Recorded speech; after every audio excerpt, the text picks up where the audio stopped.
नमस्कार, बहुत स्वागत है आप सभी का इंडिया डेली पर। मैं हूं आपके साथ स्वप्निल वर्मा।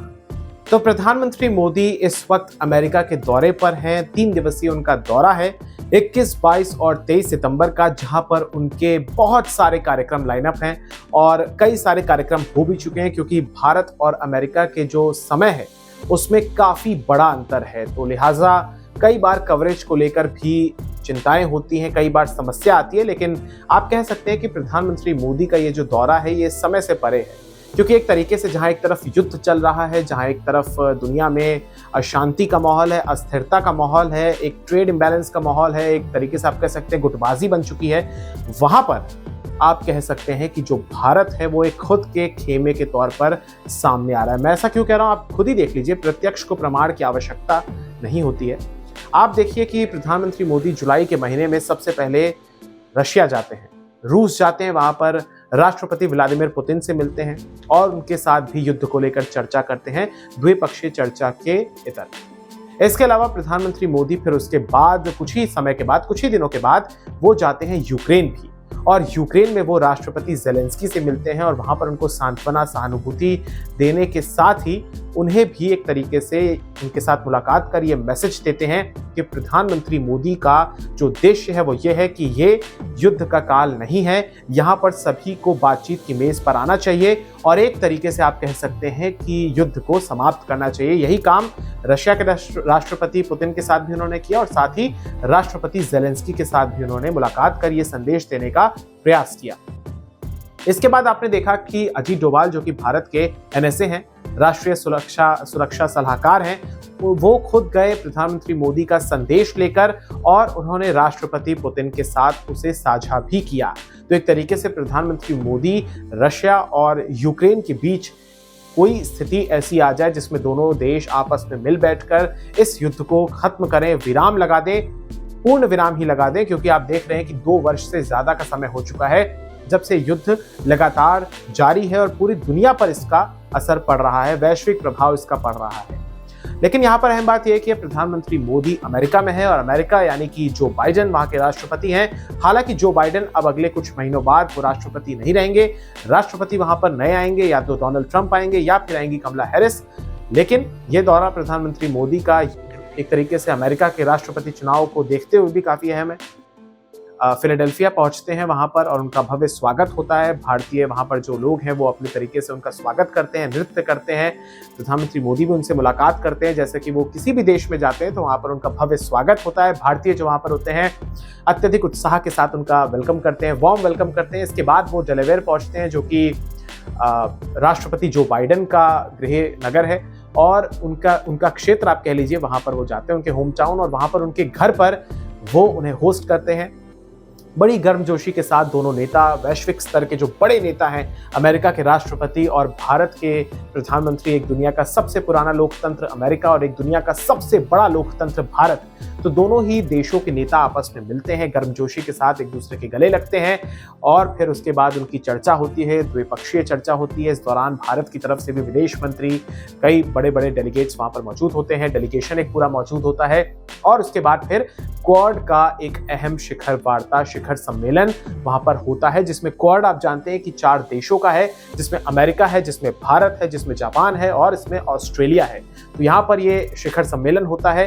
पहले ही जो 2 अन्य दिग्गज नेता हैं, जो 2 अन्य राष्ट्राध्यक्ष हैं, वहां पर मौजूद होते हैं, जिसमें जापान के फूमियो किशिदा होते हैं, ऑस्ट्रेलिया के प्रीमियर एल्बनीज होते हैं, एंथनी एल्बनीजी, जो बाइडेन राष्ट्रपति अमेरिका और भारत के प्रधानमंत्री नरेंद्र मोदी वहां पर मौजूद होते हैं और ये तमाम लोग फिर एक तरीके से एक चर्चा करते हैं।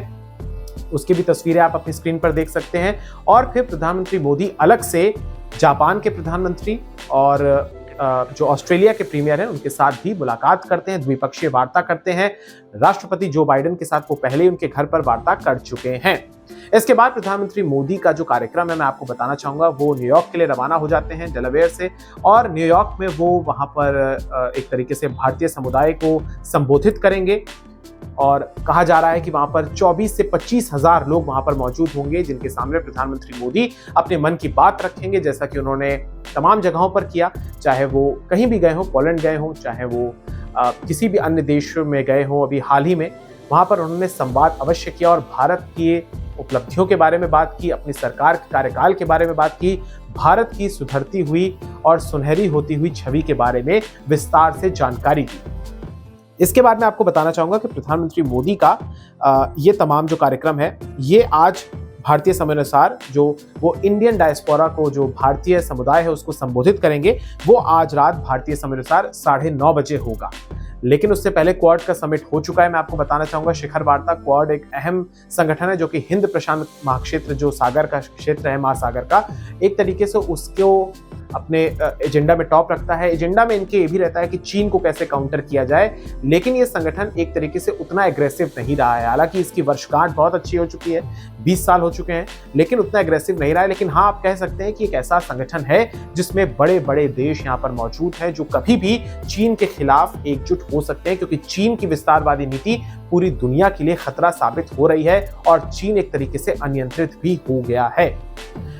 यहां पर मैं आपको बताना चाहूंगा कि इस पूरे के पूरे मामले के बाद फिर समिट ऑफ द फ्यूचर, जो कि संयुक्त राष्ट्र का एक कार्यक्रम है, यूएन जनरल असेंबली में प्रधानमंत्री मोदी का अपने अंतिम दिन दौरे के, अमेरिका दौरे के 23 सितंबर को न्यूयॉर्क में उनका एक संबोधन भी होगा, और जहां पर वैश्विक चुनौतियां और विश्व के जो तमाम बड़े बड़े, आप कह सकते हैं कि जो मसले हैं, भविष्य की कैसी कैसी रणनीतियां होंगी, मल्टीपोलर को लेकर और एनवायरनमेंट को लेकर, क्लाइमेट चेंज को लेकर, इन तमाम चीज़ों को लेकर, युद्ध को लेकर भी हो सकता है प्रधानमंत्री मोदी बयान दें।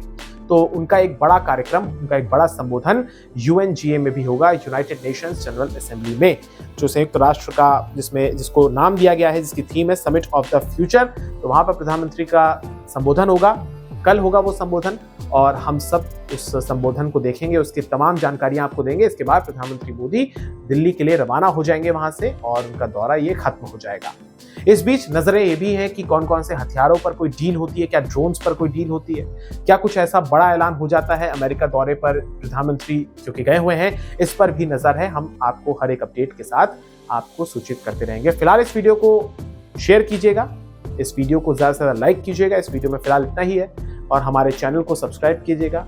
अहम है, क्योंकि वैश्विक स्तर पर जो लगातार परिस्थितियां हैं वो बदल रही हैं, अलग अलग गुट बने हुए हैं। आप देख सकते हैं एक रशिया का खेमा है, जिसमें चीन आता है, जिसमें ईरान है, जिसमें पाकिस्तान है, कह सकते हैं कि नॉर्थ कोरिया है।